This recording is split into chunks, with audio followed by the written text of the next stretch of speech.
दिसतीया भारी नेसुनी साडी, काळजाच पाणी पाणी करतीया पोरही. अदा क्यूट वाली गावरान बोली, खट्याळ थोडी माझ्या काळजाची चोरही.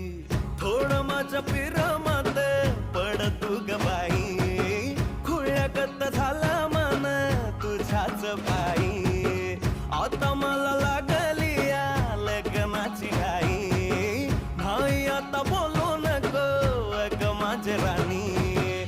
होशील का या बठ्याची सोबर घरवाली. मराठमोळी थोडीशी साधी भोळी, स्वागताचा भारी बायको पाहिजे नखरेवाली.